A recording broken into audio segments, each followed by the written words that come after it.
Thank you.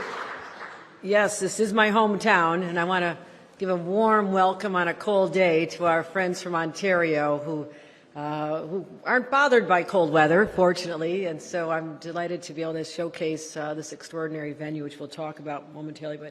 But for Premier Ford to come here, I'm very grateful that you and your team have made the journey here to do something that I think is landmark. It's extraordinary and very exciting as someone who's from this community and knows that we're going to find a way to continue to work together in partnership the way we always have and always will do. I want to acknowledge Nicole Butcher, the President and CEO of Ontario Power Generation. Thank you for lending your expertise to the cause. Minister Lecce, the Legislative Assembly from Ontario. Justin Driscoll, our CEO and President of the New York Power Authority, Justin, and John Comel, the Chairman of the New York Power Authority. All my partners in government. I see our incoming mayor is here. I think anybody else? And Crystal here, Crystal Peoples-Stokes, our Sean Ryan and Crystal Peoples-Stokes, and many assembly members and elected officials who have joined us here today. It is great to be here to discuss our energy future.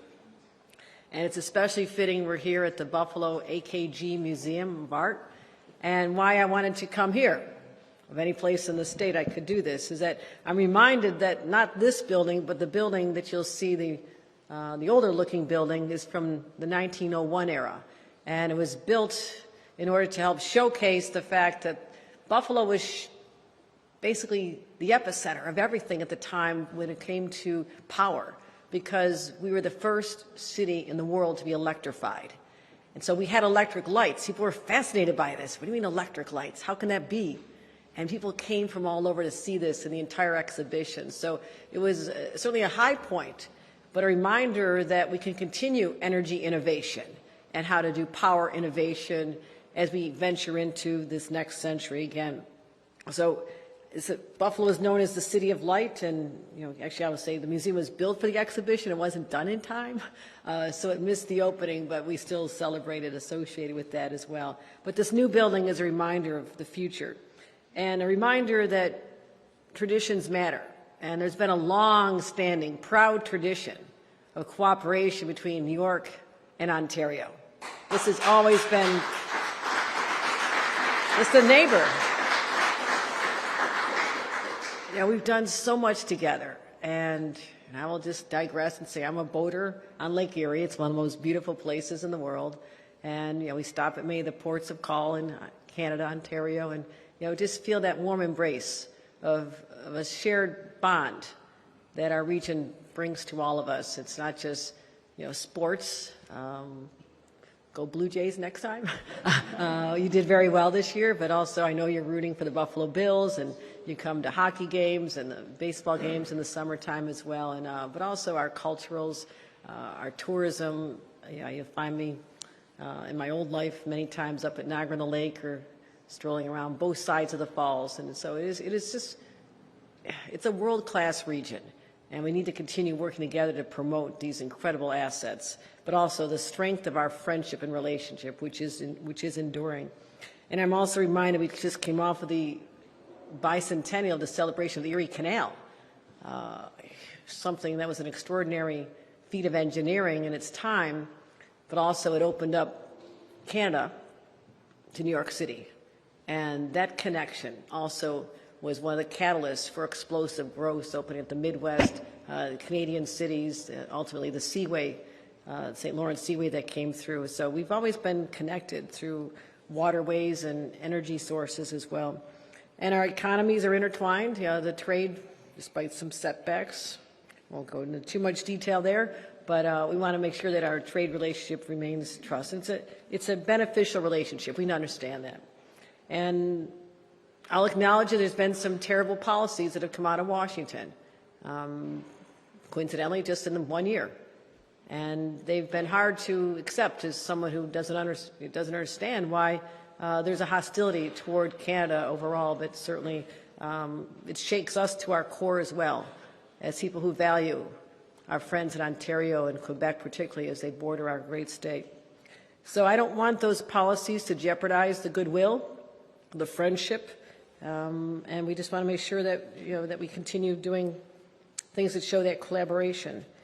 And as these threats out of Washington come, we're going to stand firm and let people know who our friends are, who we also care about very deeply.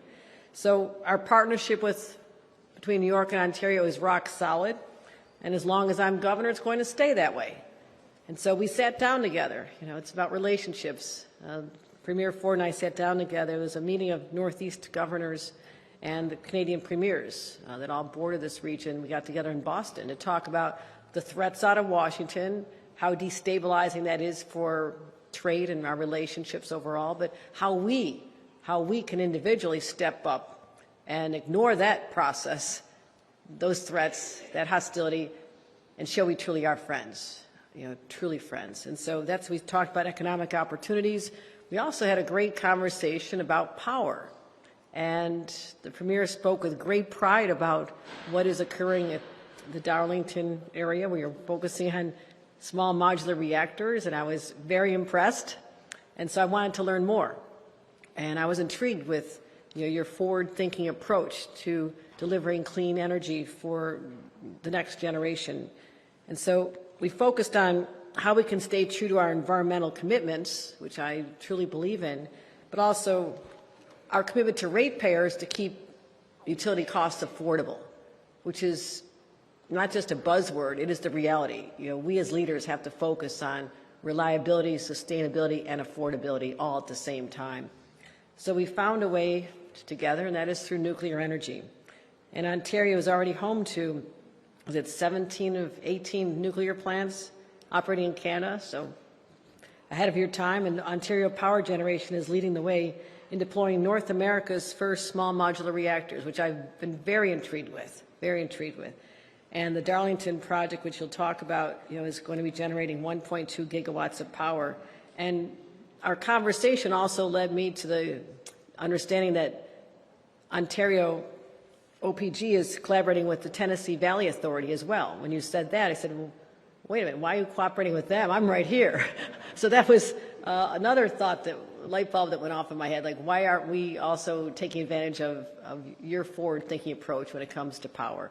So today, to cement these conversations just from a few months ago, to add some substance to them, OPG signed a memorandum of understanding with NYPA to work together to share information on the best ways to bring advanced nuclear power to the state of New York.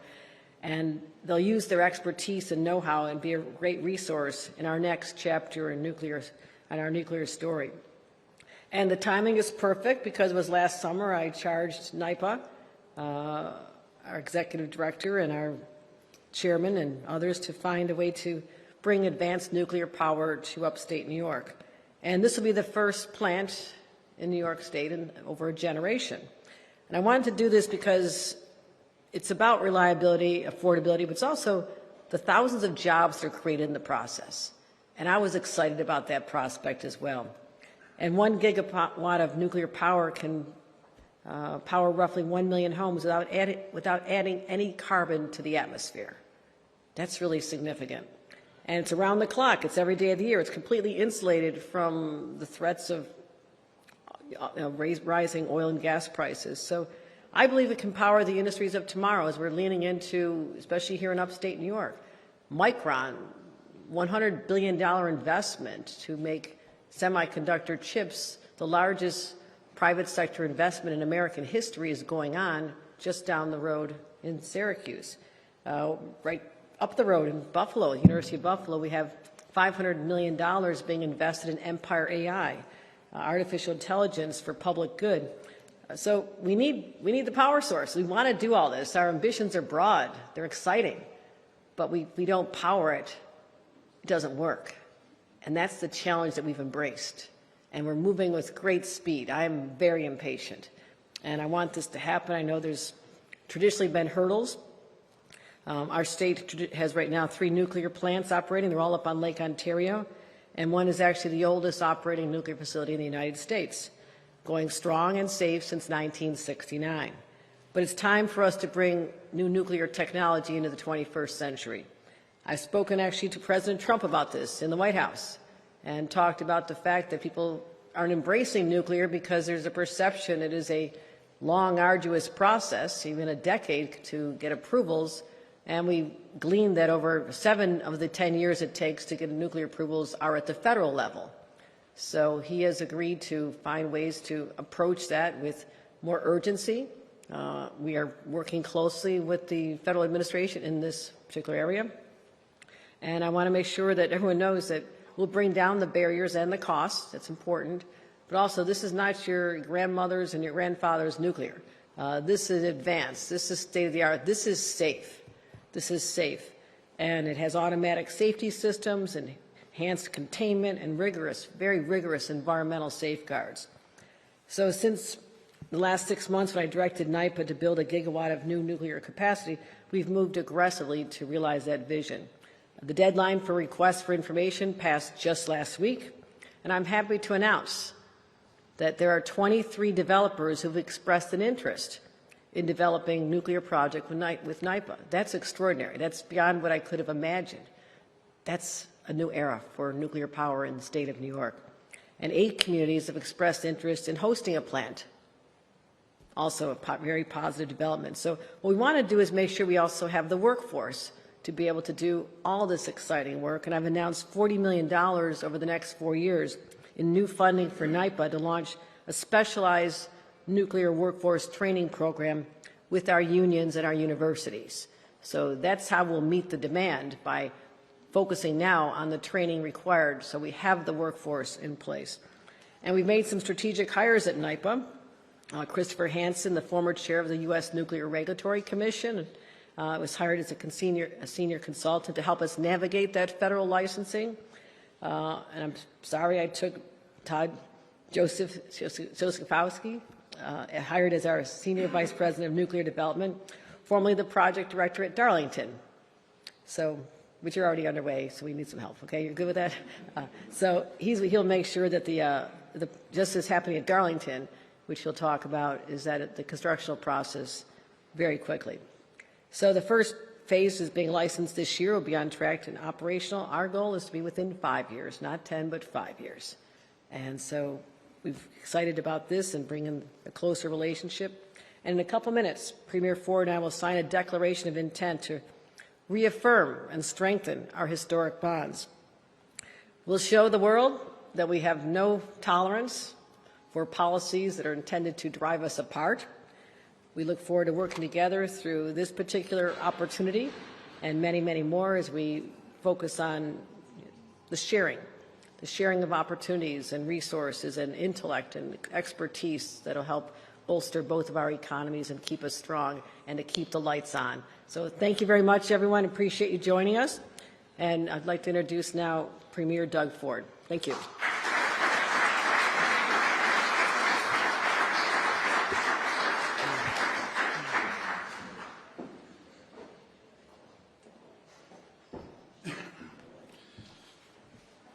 Well, first of all, good morning, everyone, and it's a real pleasure to be here.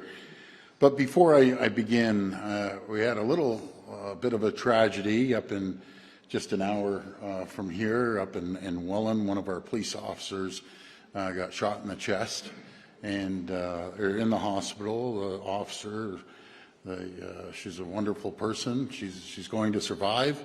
And I just want to say our prayers and thoughts are with the family. Our prayers and thoughts are with all the police on both sides of the border, and that we'll always have their backs. And may God bless her, and I pray everything's going to work out. I'm very, very confident it will. I want to thank Governor Hochul. Thank you very much. The first day we met, we hit it off, just boom. It was great neighbors, great friends, and I'm so happy you invited us to Buffalo.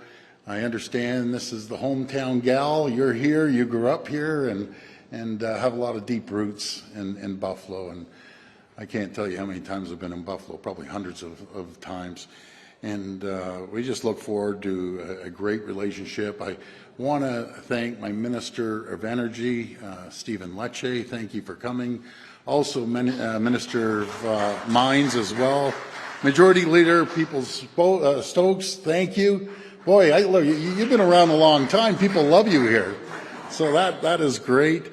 Along with Senator Ryan and Mayor, congratulations, Mayor Scanlon. thank you for hosting us in your beautiful city here. And as well, I want to thank Nicole. Nicole, for all your leadership and the work that you do over at OPG. And thank you for supporting our closest friends and allies to create new nuclear power. And as well as Justin Driscoll and John Colmell from NYPA. We're here today to celebrate and strengthen the deep relationship between New York and Ontario. It goes back a couple hundred years, if you think of it. It's absolutely incredible. New York is Ontario's third largest exporter partner, and Ontario is New York's, I like saying, number one customer. And in Canada, it's vice versa. The U.S. is our number one customer, and we're their number one customer. We buy more goods than any other jurisdiction in the world. Our shared history is one of friends, family, and great sports rivalry.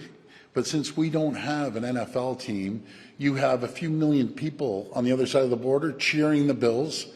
I love when it snows and everyone grabs their shovels. Everyone sits back. So go Bills! You gotta take it this year, and I'll be cheering them along. And also the Great Lakes economy, which is absolutely massive along the Great Lakes, and we share approximately about 400 miles of border, just Ontario, not to mention Quebec as well, and just the benefits for both countries.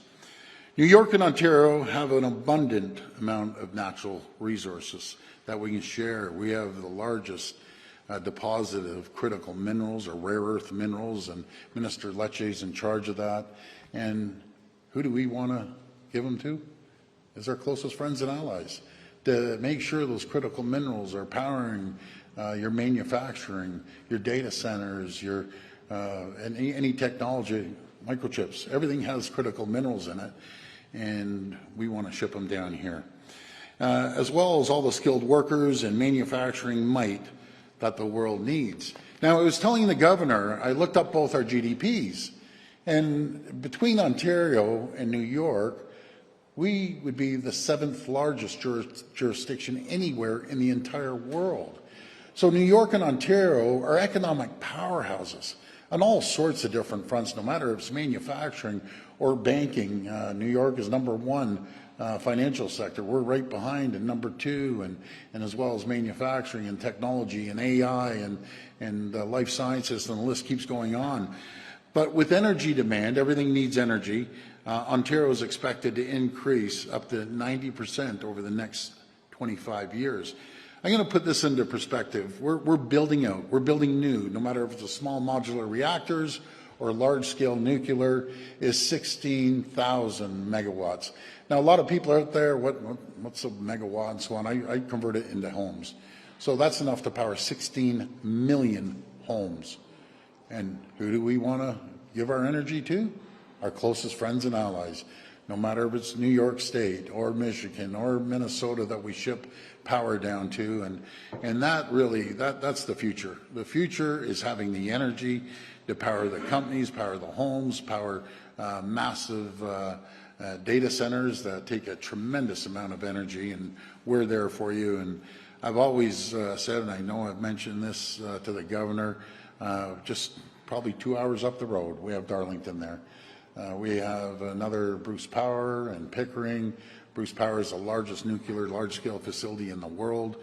We're going to be adding on to that as well.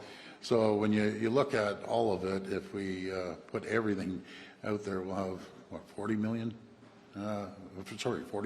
megawatts, probably a little more than that. We power up everything.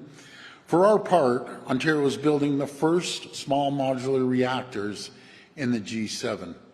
And we're leading the way at Darlington site, which is just, as I said, a couple hours up the road. We invite you. We invite to share the technology. We're very open. As you said, Governor, we're sharing the technology in a partnership with Tennessee Valley Authority. And I remember you said the same thing when I told you last time. How about us? And absolutely, we're going to be there for the folks of New York. And we're upgrading existing large-scale nuclear as well. across all our nuclear facilities, which is so important, and building the first large-scale nuclear facility in decades. So we have the 3, and then we have the federal 4th, but we're building a 5th one. It's going to be the largest, one of the largest in the entire world. And I agree with yourself, Governor, and I mentioned this to the Prime Minister when I saw him yesterday, that let's cut this red tape. Let's cut regulations. Let's start moving. Nowadays, around the world, it's faster, quicker, immediate. Because if we don't do it, other countries around the world, be it China or other countries, are going to be building out, and they're going to leave us behind. But I can assure you, with the leadership of Governor Hochul, ourselves, we will never, ever let that happen. We're close friends and the closest allies. For our part, as I was saying over at the Darlington site, we will have you by, and I'd like to see this relationship start immediately. I saw both of you signing the agreement downstairs, so we're gonna sign that as well. And that's why I'm so thrilled to be here today to sign this historic, and I emphasize historic, energy agreement that's never been done before with New York and Ontario. This deal will see Ontario share our world-class expertise in large-scale reactors as well as the small modular reactors with the great state of New York. As part of our deal, Ontario Power Generation and New York Power Authority will work together on developing an implementation of advanced nuclear technology. I always say it's safe, number one, it's clean, it's green, it's reliable, and it's cost affordable for especially the ratepayers here and over in Ontario as well. But before I conclude, I just want to take a few moments to talk about our relationship. You know, I appreciate our relationship between New York and myself and the governor. I consider her a friend. She can pick up the phone anytime, and we'll be chatting on the phone. But first of all, I want to say I love the U.S. Canadians love the U.S., and I know the Americans love Canadians. I spent 20 years of my life in this beautiful country, in our Chicago manufacturing facility, in our New Jersey manufacturing facility, and I've traveled to every single state. And as I always say, my kids basically grew up coming to our Chicago facility and down in Florida. And I just want to say that we need to work together. Protectionism just does not work anywhere in the world. I call it AmCan Fortress, American Canadian Fortress, that we put a ring around the two countries. We continue trading with our allies around the world, but make our countries the safest, wealthiest, richest, most two prosperous countries in the world. No matter if it's our energy that we're shipping down here or goods that we buy off our great friends and allies here, or rare earth minerals as well. You know, that's a beacon of stability and security, and it sends a message around the world, and together we will prosper, the likes of which two countries have never seen before. When, you know, I always say a tariff on Canada is a tax on the American people. And it's amazing. I talk to governors every day. I just talked to the great governor in North Carolina. I'm here with Governor Hochul. I talk to senators and congressmen and women. The ironic thing is, folks, I talk to both Democrat and Republicans. I have yet to meet a Republican that agrees with President Trump's strategy of going after his closest friends and allies. This does not work. You can't unscramble an egg that's been around for generations. You have to make the omelet larger, and everyone's going to benefit. There'll be more jobs, more security, and both countries are going to thrive like they've never seen before. But folks, I want to welcome everyone to Toronto. I can't wait to take a tour of this stunning art gallery, and I encourage all Ontarians to come and visit this beautiful art gallery, and vice versa. Anyone from New York State, come over to Ontario. Governor, maybe we put a zip line across Niagara Falls. I don't know what. I think we're going to stop at the customs on either end, but we're going to do great things. The Governor and I have also talked about a beautiful area is Niagara here and Niagara over in Ontario. We're going to do great things together, but I just want to say God bless the people of the United States of America and God bless the people of Canada. Thank you so much for having us today. Thank you.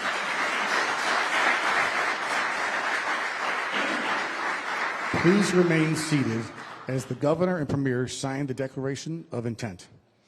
Will Nicole Butcher, Minister Stephen Lecce, Justin Driscoll, John Colmel, please join the Governor and Premier on stage.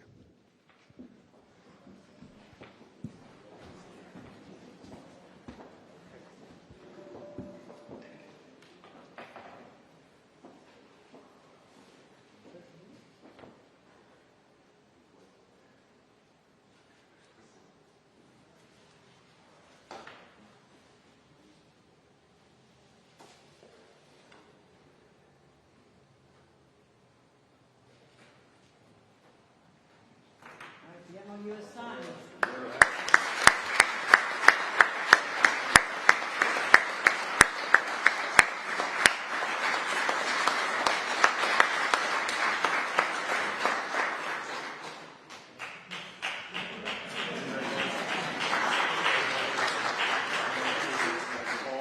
That concludes today's binational event. Thank you for coming. Yep, we have time for a couple on-topic questions from the Governor and the Premier. We're going to alternate questions between Western European and Canadian media. We're going to start with Eileen for Western Europe. Governor, you mentioned that 8 communities have offered to host this facility. What kind of a process will this be, and how fairly can it be conducted? Because obviously it's going to be very beneficial, I would think, to that community. No, this brings enormous economic benefits as well as the job creation. We've seen that with our facilities up on Lake Ontario already. And it was a few years ago when there was under threat of shutting down. There was a lot of anxiety in the community because it's hundreds and hundreds of jobs. These are good paying jobs. What we're looking forward to is the construction jobs, the operating, the maintenance going forward. So there will be a process to narrow it down to the communities that are selected. But I'm excited that there's so much energy around this, literally, that people really want this to be a place that their community can benefit from. Can you name those communities yet? And we probably not now, right? Yeah, I mean, we're just analyzing the responses from the RFI that the process concluded on December 11th, just last week. So at this point, we're analyzing the submissions that were made. Of course, the key criteria are: what does the site look like? How big is it? What is your water access? Those are some of the critical criteria. But at this point, we're still in the review process. We're going to move on to Lorenda from CBC. Hi there, this is for Premier Ford. Pretty big story happening involving your government in Ontario right now. The Integrity Commissioner is now looking into your Labour Minister connected to the Skills Development Fund. Is it time to ask him to step down or for him to be fired? Well, I know he'll cooperate with the Integrity Commissioner, but this SDF, we call it Skills Development Fund. You heard the Governor say they're investing $40 million. We've invested $2.5 billion. We've trained over 750,000 people. Already 100,000 people have found jobs. We're training them in every single sector, no matter if it's nuclear, because we need people trained in the energy sector. We're training in healthcare and manufacturing. So we're going to continue on training people and making sure we hit over 1 million people trained in the sector. All right, just a reminder, on-topic questions. Pat. Governor, how do you ensure the safety of communities when and if these nuclear plants are established in local areas here in New York? No, that is a top priority. And the safety protocols and regulations will be top-notch. They'll be assuring these communities, and again, the communities are interested in this, but we want to make sure that, as we embrace this new advanced nuclear, all the anxiety around nuclear when it first came, and as I mentioned, we have the oldest operating nuclear facility in the entire country, still operating safely here in the state of New York. So we'll make sure that all the laws are adhered to, that the community embraces this and know that we'll protect them. But I'll ask Justin if there's anything else to add to that. I'd just add that there's been so much development and advancement in technologies that the technologies being deployed today, whether it's the AP1000 units, the bigger nuclear, or the SMRs that we're talking about today, these are new technologies that have look much different than the traditional nuclear plant that we think of that was constructed in the 60s. So we'll be taking advantage of all of those technologies and making sure that they're deployed in a way that's safe for the communities. All right, time is short. We have time for one more question from Eric from CHCH. This is for Premier Ford. Have you spoken with Prime Minister Carney about the deal today, and are you concerned that it may hinder trade talks between Canada and the U.S.? No, this is so positive. You know, just our build-out alone will create 150,000 great-paying jobs, and I believe the people of New York, you have an opportunity. Move forward with it. This is going to help your economy. It's going to drive your economy. You're going to be able to have enough energy to build the data centers and have the energy to power these beautiful manufacturing facilities right here in New York State. So it's absolutely critical. The Prime Minister encouraged us to work with our counterparts, his exact words, go down into the U.S., meet your partners down there. And as the governor said, it's about building relationships. And the governor and I have an incredible relationship. We're going to share our technology. And as for safety, it's safe. It's 100% safe. As our friends were saying, we aren't talking about, you know, our grandparents' nuclear back in the 1960s. Technology has come so far. And we're gonna build it out, and we're gonna make sure that we support our friends here in New York. What people don't realize, in a quick phone call, we can deliver energy all the way south as Florida, all along the southeastern coast. So this is really exciting, and I'm proud of the job that Minister Lecce is doing. Do you want to add any comments, Minister, before we wrap up? Sure. Okay, go ahead. You know, if we talk about the environment, which I know is an important issue for the state of New York and for Americans, the largest greenhouse gas emission reduction on the continent was the elimination of coal power from the grid, started by our government many years ago. What that means is we were able to create one of the cleanest electricity grids in the industrialized world because we doubled down on nuclear power. Roughly 50% of our baseload power today is nuclear.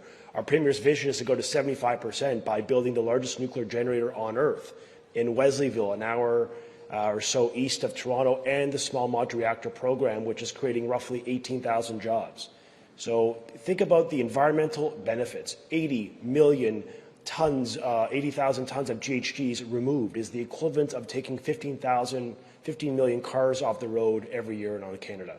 So this is a good thing for the environment. It is a strong job creator for the province, and we're now going to go from good to great, building on time and on budget, and that's the final point. You know, there are few jurisdictions in the world that build on time and on budget when it comes to nuclear. This has been Ontario Power Generation's message to global actors, from TVA here in the U.S. all the way to Poland and beyond. We build on time and on budget. We have returned large-scale refurbishments ahead of schedule, and that's the value proposition we bring to the table today with the state of New York, as we hope to create jobs and energy security for both of our peoples. I have a question. Respectfully, I drove 2 hours to be here. Premier, can you please answer my question? Premier and Governor, Premier, you talk about respectfully, I came 3 hours from Toronto. What about a surcharge? Why can't you take another question? To the U.S. Is that still in place?